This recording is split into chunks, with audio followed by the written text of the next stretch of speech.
जाओ, जंगल में लकड़ी लेने चले जाओ, और तुम दोनों को जब भूख लगे तो ये चना आपस में बांट लेना।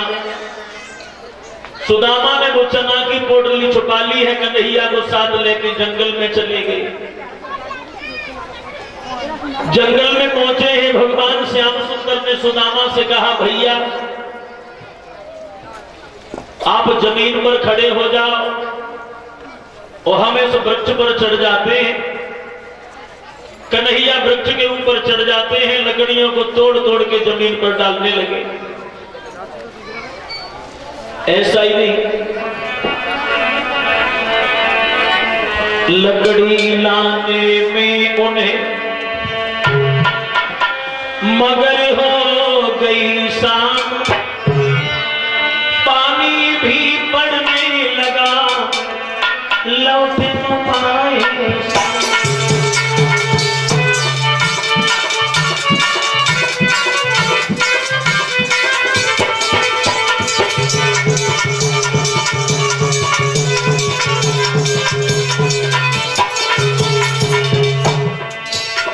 पानी बरसने लगा, भगवान कन्हैया लौट नहीं पाए।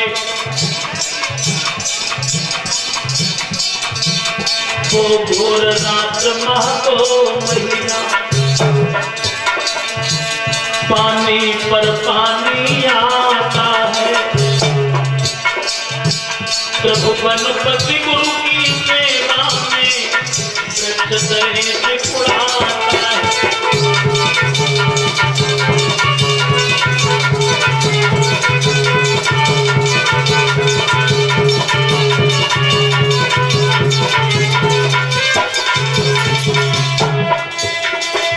भगवान कन्हैया से बोल रहे, धन्य है गुरु और शिष्य के नाते को।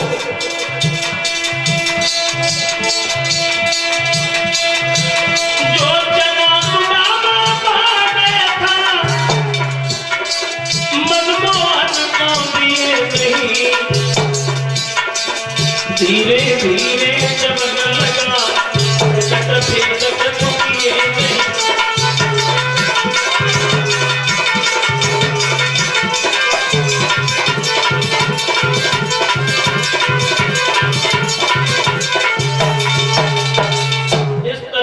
सुदामा नाम का जो ब्राह्मण था, वृक्ष की जड़ से बैठ के चना चबने लगा।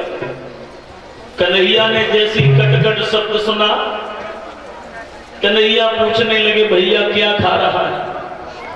अगर खाने पीने की कोई चीज हो तो हमें भी दे दे। जब से तू आया है तब से मैं भी आया हूं, भूख तो हमें भी लगी हुई है।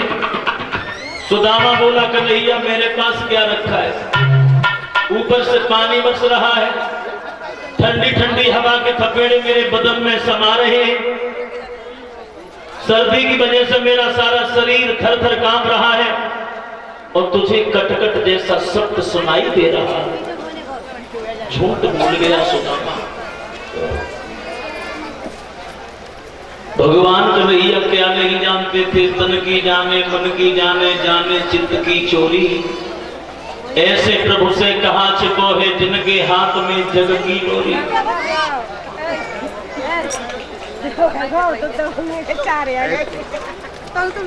भगवान कन्हैया ने श्राप दे दिया, जाओ सुदामा, थोड़े से चना के पीछे तुम झूठ बोल गए तो हम तुम्हें श्राप देते हैं कि जाओ तुम एक एक दाने के लिए भटक जाओगे। लकड़ियां लेकर आए हैं आश्रम में। भगवान श्याम सुंदर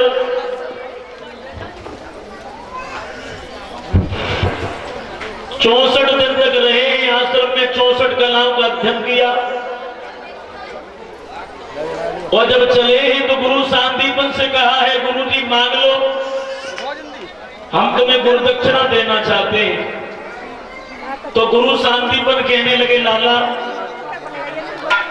देना चाहते हो तो हमारा एक पुत्र समुद्र में स्नान करने गया था, वो बालक समुद्र में डूब गया, और उस बालक को ही हमें दे दो, मेरी यही गुरु दक्षिणा है। भगवान कन्हैया समुद्र में गए हैं, समुद्र से कहा है हमारे गुरु का बालक दे दो। समुद्र ने कहा प्रभु माफ करना, बालक तो मेरे पास नहीं है, वो तो यमराज के पास में मिलेगा। ये पंचजन्य शंख है, इस शंख को हम दे रहे हैं, इसे ले जाओ। पंचजन्य शंख दिया है। भगवान कन्हैया जिस शंख से महाभारत में युद्ध की घोषणा करते थे वो शंख समुद्र से मिला था। यमराज के यहाँ पर गए हैं, गुरु शांतिवन का पुत्र लाकर दिया है गुरु दक्षिणा में। वहां से जब चले हैं, सुदामा नाम का ब्राह्मण रोने लगा, प्रभु जा रहे हो? कन्हैया बोले सुदामा रोए मत, तेरे ऊपर मुसीबत आपत्ति आ जाए मेरे दर पर चले आना। भगवान कन्हैया चले जाते हैं।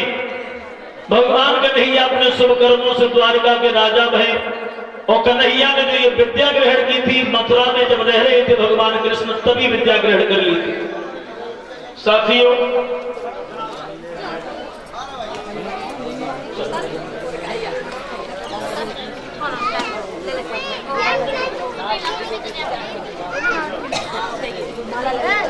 ये डॉक्टर विशाल यादव जो सिकोहाबाद से हैं, 100 रुपए के हाथ से हमें सम्मान किया इस बालक ने। भगवान इस बच्चे का भविष्य उज्जवल बना रहे। मेरे भगवत श्रोताओं, सुदामा भी चले गए। सुदामा का विवाह हुआ सुशीला नाम की ब्राह्मणी के साथ में। कन्हैया का दिया हुआ श्राप सुखी कैसे रह सकता था? सुदामा पर दिन गरीबी आने लगी, एक एक दाने के लिए भटकने लगे। दरवाजे पर जाते हैं, दादा दादा की आवाज लगाते हैं। सुबह से शाम हो जाती है, जिस डाली को पकड़ते हैं वही डाली टूट जाती है। जिस द्वारे की तरफ नजर करते हैं वही द्वारा बंद हो जाता है। ऐसा ही नहीं भाइयों,